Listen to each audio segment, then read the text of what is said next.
தனுசு ராசினியர்களுக்கு அன்பான வணக்கங்கள். அமர்தாஸ் ஜோதிடத்தின் சார்பாக உங்களை மீண்டும் சந்திப்பதில் நான் மகிழ்ச்சி அடைகிறேன். ஆகஸ்ட் மாத பலன்கள், இந்த தனுசு ராசினியர்களுக்கு ஆகஸ்ட் மாத பலன்கள் எப்படி இருக்கும்? 1/8 முதல் உங்களுக்கு 30/8 வரை என்ன பலன்கள் கொடுக்க போகுதுங்கிறது நாங்கள் பொதுவான பலன்களை பார்க்க போகிறோம். பொதுவாக இந்த ஆகஸ்ட் மாதம் பொறுத்த வரைக்கும் ஏற்கனவே நாங்கள் சொன்ன மாதிரி அவன் ஜாதகப்படி தான் நம்மளுக்கு பலன்கள் நடந்துகிட்டே இருக்கும். இருந்தாலும் இந்த பொது பலன் வாக்கியப்படி இப்போ கிரக சூழ்நிலை எப்படி இருக்குது, அதுக்கு தனுசு ராசி எப்படி சாதகமாக இருக்கா, அது எப்படி நம்ம குடும்பத்தில் எப்படி இருக்கும்ங்கிறது நாங்கள் ஒரு 50% என்ன சொல்ல போகிறதுன்னா, சந்திராஷ்டமம் 20/8/2025 முதல் 22/8/2025 வரை அவங்களுக்கு சந்திராஷ்டமம். 8வது மாதத்தில் 20ஆம் தேதியிலேருந்து 22ஆம் தேதி வரைக்கும் தனுசு ராசினருக்கு சந்திராஷ்டமம்.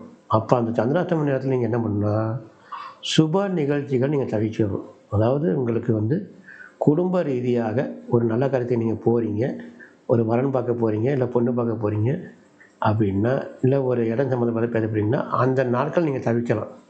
இது தனுசு ராசினியர்கள் எல்லாருக்கும் பொதுவானது இந்த சந்திராஷ்டமங்கிறது. அதனால் அது ஒரு குறிப்பை நீங்கள் எடுத்துங்க. 20/8 முதல் 22/8 வரை உங்களுக்கு சந்திராஷ்டமம். இது பொதுவான கருத்து. இது நீங்கள் எடுத்துங்க.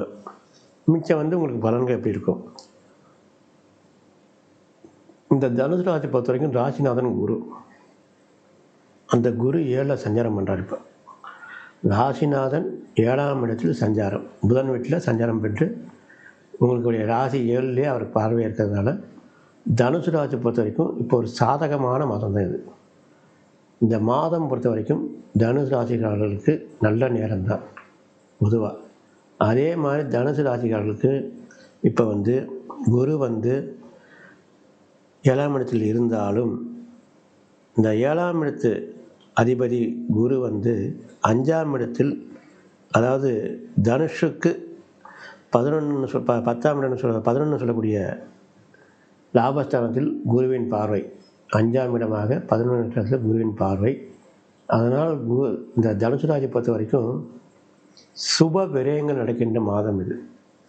தனுசு ராசி பொறுத்த வரைக்கும் தனகாரகன் 7லிருந்து மீண்டும் 5ஆம் பார்வையாக ராசிக்கு 12ஆம் இடத்தில் பார்க்கறதுனால சுப விரயங்கள் கண்டிஷனாக நடக்கும். அது என்ன, திருமணமாக இருக்கலாம், இல்லைன்னா ஒரு வீடு சம்மந்தமான, இல்லை கார் வாங்குகிற மாதிரி இருக்கலாம். ஏதாவது ஒரு சுப நிகழ்ச்சிகள் கண்டிஷனாக தனுசு ராசிகளுக்கு இந்த மாதம் ஒரு சாதகமான பலன்களை கொடுக்கும். தைரியமாக நம்பி இறங்குங்க. அந்த 2 நாட்கள் போக, சந்திராஷ்டம் போக மிச்ச நாட்கள் நீங்கள் இறங்கலாம். தனுசு ராசி பொறுத்த வரைக்கும் இப்போ குடும்பத்தில் ஏற்கனவே 7 சனி நடந்துட்டு இருந்துச்சு, அதில் முடிஞ்சு போச்சு. குடும்பத்தில் சனி இருந்து இப்போ முடிஞ்சு போச்சு. இப்போ தனுசு ராசி பொறுத்த வரைக்கும் எப்படின்னா, 3ஆம் இடத்தில் சனியும் ராகுவும் சஞ்சாரம், அது ஒரு பலம் தான். தனுசு ராசி பொறுத்த வரைக்கும் 3ஆம் இடத்தில் சனி இருக்கிறது ஒரு பலம் தான். தைரியஸ்தானத்தில் ராகு இருக்கிறது பலம் தான், தவிர அதனால் உங்களுக்கு எந்த விரயமும் கிடையாது. தனுசு ராசி பொறுத்த வரைக்கும் 5ஆம் இடத்தில் சுத்தமாக இருக்குது. 5ஆம் இடத்தில் சுக்கிரன் உங்களுக்கு 10ஆம் இடத்தில் உங்களுக்கு செவ்வாய் பூமிகாரகன், அவர் 10ஆம் இடத்துல உங்களுக்கு சஞ்சாரம் பண்ணுறார். தனுசு ராசி பொறுத்த வரைக்கும் செவ்வாய் 5ஆம் இடத்து அதிபதி 10ல் இருக்கிறது ஒரு நல்ல பலன். இடம் சம்பந்தமாக நீங்கள் ஏற்கனவே பேசிட்டு இருக்க வேண்டியிருக்கீங்கன்னா அது கண்டிஷனாக இந்த மாதத்தில் உங்களுக்கு முடியும். ஏன்னா அது ஒரு சாதகமான பலன் கொடுக்கின்ற மாதமாக இது கரெக்டாக இருக்குது. அதனால் தைரியமாக இறங்குங்க. உங்களுக்கு நல்ல வாய்ப்புகள் கிடைக்கும். கண்டிஷனாக உங்களுக்கு சாதகமாக அமையும். இடம் நீங்கள் வாங்க போகிறீங்க, இல்லை இது வரைக்கும் வாங்குகிற இடத்துல பிரச்சனை இருந்துருக்குன்னா இந்த மாதம் உங்களுக்கு ஒரு சாதகமாக அமையும். இது நம்ம எப்படி சொல்கிறோம்னா, இந்த கிரக நிலை பார்த்து தான் சொல்கிறோம். சில பேருக்கு இது ரொம்ப போராடுற மாதிரி இருக்கும். ஏன்னா அது அவங்க ஜாதகம் பொறுத்த வரைக்கும் என்னடா இப்படி பேசுகிறாங்கன்னு நினைக்கக்கூடாது. நாங்கள் சொல்கிறது பொதுவான கருத்து தான். சில பேருக்கு குரு ஆகாத இடத்துல இருப்பார், இல்லை செவ்வாய் நீச்சமாக இருப்பார். அவளுக்கெல்லாம் இதெல்லாம் நடக்காது. அவளுக்கெல்லாம் ஏதோ பிரச்சனை வந்துட்டு தான் இருக்கும்.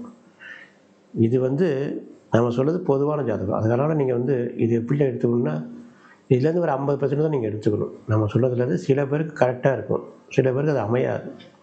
அதனால் அவங்க ஜாதகம் சம்மந்தப்பட்டது பொறுத்து தான். குடும்பஸ்தானத்தில் சுப நிகழ்ச்சிகள் நடைபெறும். கணவன் மனைவிக்குள்ள நல்ல ஈடுபாடு இருக்கும். அந்யோன்யம் நல்லா இருக்கும். புதுசாக கல்யாணம் ஆகிறவங்களுக்கு நல்ல அந்யோன்யம் இருக்கும். இந்த மாதிரி கிரகத்தில் சுப நிகழ்ச்சிகள் வரக்கூடும். அதே மாதிரி பொறுத்த வரைக்கும் இந்த தனுசு ராசி பொறுத்த வரைக்கும் எப்படின்னா,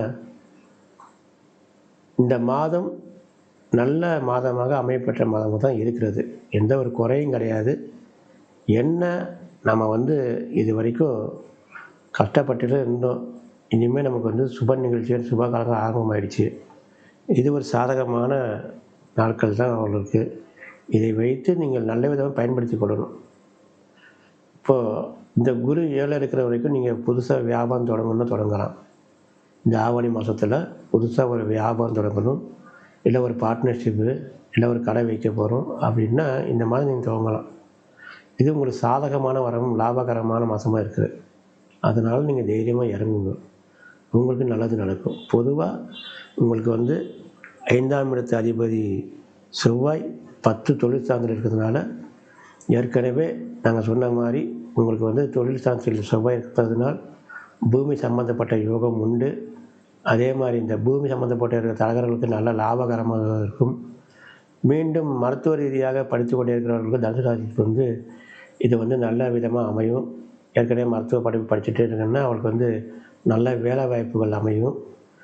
நல்ல அமைகிற ஒரு நேரமாக தான் இது இருக்குது. இதை நீங்கள் நல்ல விதமாக பயன்படுத்தி கொள்ளணும். உங்களுக்கு ஜோதிட ரீதியாக ஏதாவது சந்தேகம் இருந்ததுன்னா நம்மள்கிட்ட கேளுங்க, கான்டாக்ட் பண்ணுங்க. நம்ம வந்து எல்லா விஷயத்துக்கும் நாங்கள் உங்களுக்கு பதிலளிக்க தயாராக இருக்கிறோம்.